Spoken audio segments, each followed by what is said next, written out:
What's going on, everyone? Welcome back to the show. So we're going to listen to Senator Cassidy. He's going to be talking about Social Security reform, and he's been out there. He's been talking a lot. So he's been doing a lot of different interviews about reforming Social Security and why it's important. I think we all know why it's important now, but he's a part of this nonpartisan group of senators that they still haven't put anything on paper, but they're talking about different ways to reform Social Security. So that's what we're going to focus on in this video. But first off, you guys can do me a favor. Please like the video, subscribe to the channel, hit that little bell notification, and click all. By clicking all, you'll get notified anytime we post a video. We do daily videos here, so by clicking the bell notification and clicking all, you should be getting updated every day. And just a reminder, I am starting to do live streams. I'm going to do at least one live stream a week.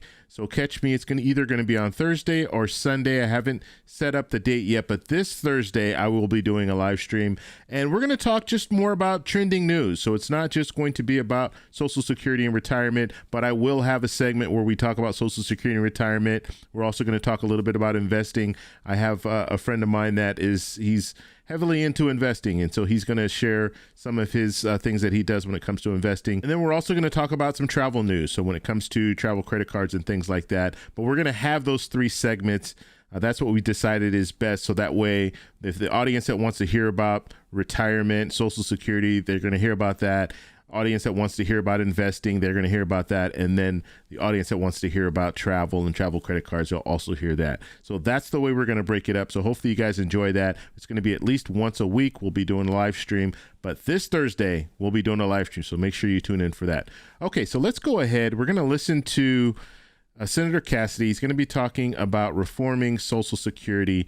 And it's pretty interesting. I mean, he's talked about this before, so there's nothing big, no big change here, but I always like to listen to what the politicians are saying, because sometimes they get asked different questions when it comes to reforming Social Security.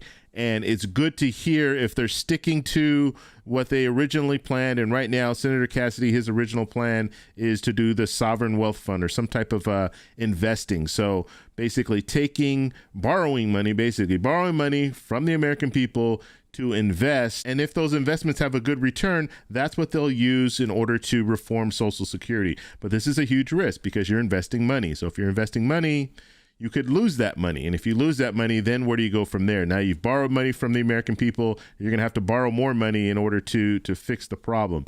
So it's very risky, but this is the plan that he has, or at least part of the plan that he has so far, that he's put forward so far. Nothing on paper. We're still waiting for that. So let's go ahead and hear what he has to say. Here we go. The White House says that there are going to be no negotiations over the debt ceiling. It's blasting what Speaker McCarthy has offered up, saying this: it's holding the full faith and credit of the U.S. hostage and risking economic chaos and catastrophe. White House also says the president's budget is about protecting and strengthening Medicare and Social Security. You say that's not exactly true, at least not a conversation about how to get there. Here's a bit of an exchange with you and the Treasury Secretary a couple weeks ago. Then why doesn't the president care? He cares very deeply. Then where is his plan?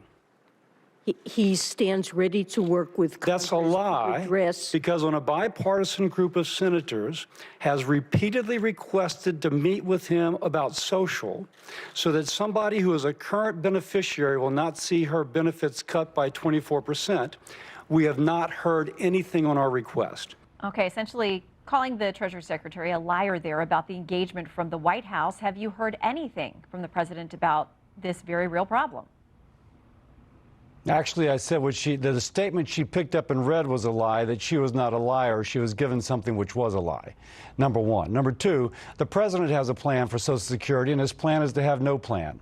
He and, frankly, President Trump, former President Trump, are both telling the American people that there is no issue with Social Security and you don't have to do anything about it. Well, that's not what they're saying. And I mean, he brought in former President Trump in this whole discussion here. So you have President Biden and former President Trump. They're putting them together when it comes to what they want to do with Social Security. They're not saying that there's no problem with Social Security. I think every politician out there agrees and understands that in 10 years, Social Security is facing a shortfall. And at that time, we're going to see a reduction of about 23 to 25%. I think every politician admits to that. But what do you do with that? How do you move forward? That's what they don't agree on. And so to say that President Biden or to say that even former President Trump, they don't want to do anything because they don't think there's a problem, that's being dishonest, because that's not the truth. The truth is they know that there's a problem, but how do you fix that problem? That's what they're struggling with. That's what all these politicians are struggling with, including Senator Cassidy. Because I think they think it's a political third rail. The third rail of Social Security should be allowing it to get a 24% cut. That's what's going to happen. And we've learned yesterday or Friday that it's going to happen a year earlier than it originally was going to. That should be the third rail. We should be working to prevent that 24% cut. And so far, the two leading candidates for either re-election or election are refusing to acknowledge. Yeah, to that point, you cite this. So the Medicare Hospital Insurance Trust Fund, we're told, insolvent by 2031. Social Security Trust Funds insolvent by 2034. But here's the deal. When we put this to the test, here's the polling that we just had in Fox News polling. We asked people about how to get our fiscal house in order. 71% of them say they want these programs to remain untouched. And you know how Democrats are going to play this. Here's a little bit of Congresswoman Ilhan Omar talking about this. Republicans have made it perfectly clear they do not want to govern. They would rather target vulnerable communities, scapegoat minorities. They would rather gut Medicaid, Medicare, Social Security, SNAP, and housing assistance that make sure people have the housing and health care they need. So Democrats are going to say you guys are going to rip apart entitlements. Our polling shows people are afraid for those programs to be touched. But at the same time, you touch on the insolvency that's coming and the automatic cuts that will come if you guys don't act. So how do you work against all of those tides to actually get a substantive conversation going? So, Shannon, you put your finger on it. If 71% of Americans don't want Social Security touched, per the poll you just quoted, under current law, if we do nothing, those benefits will be touched. They will be mashed down by 24% because this president and the leading Republican candidate refuse to take the issue on. Oh, they're going to be cut. People need their benefits. It's not just that they want them.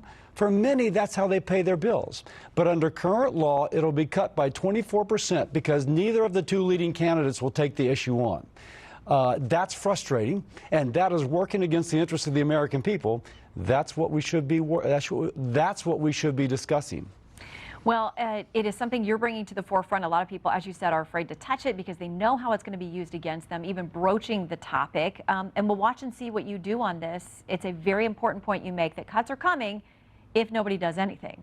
Senator Bill Cassidy, thank you very much for your time. Thank you. So that was Senator Cassidy. So you saw that poll where it said 71% of people don't want Social Security touched at all. Now, it's kind of interesting, the whole touched, untouched. I think what the vast majority of people are saying is they don't want them to do anything with Social Security. They don't want them to invest money, so take money from Social Security, invest it, or anything like that. They want it to remain the same. However, they want it to be reformed as well. So that if that means raising the payroll tax, raising the cap, whatever it is, they want it to be reformed, but they don't want you to take away from it. So when you hear this argument that they don't want them to touch Social Security, that's what I think the vast majority of people are referring to, because that's what I would think. If you're going to touch something, you're going to be taking from it. And so I think that it's kind of misleading when you look at that poll. Now, when it comes to Senator Cassidy, we still don't know exactly what he wants to do. So it's it's interesting that he's saying that President Biden doesn't have a plan, but he doesn't have a plan either. He doesn't have a plan on paper. And so understand, Congress needs to move this through. It's not going to be the president. The president can say, yeah, you know what, I like this or I don't like this, but it's up to Congress to actually put a bill together, pass it in the Senate, and then send it over to the House, pass it in the House, and then it will go to the president for final signature. So they're the ones that actually need to be acting right now. They need to act first. They can't just wait for the president and say, well, the president's not wanting to meet with us, so we can't move forward. No, you can go ahead and put something together and let the president see it, and then you can negotiate from that point.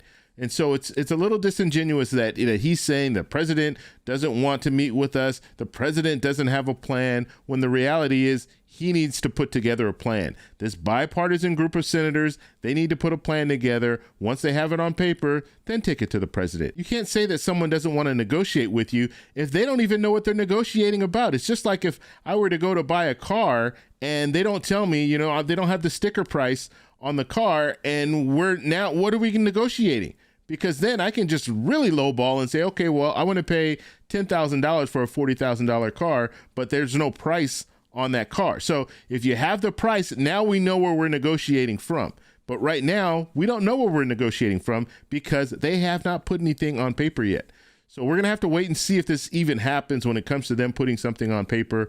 We also have the debt ceiling. They're going to be dealing with that. So in the next few months, we're going to hear a lot about that. Are they going to raise the debt ceiling? Or are we going to have some type of a budget that they get together and put forward? So there's a lot going on right now. So I just wanted to bring this to you. Anytime we have politicians that are talking about Social Security, I want to make sure you guys are aware of it. So this is something that we're going to have to continue to follow. And it looks like the Senate is at least addressing it. You have some senators that are addressing it. In the House, no one's really talking much about Social Security and Medicare as far as putting a bill together, a bipartisan bill.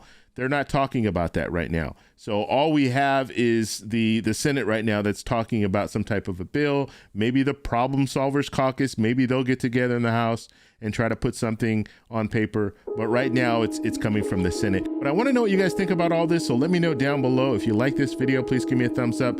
Please subscribe for more, and I'll talk to you in the next one. Bye.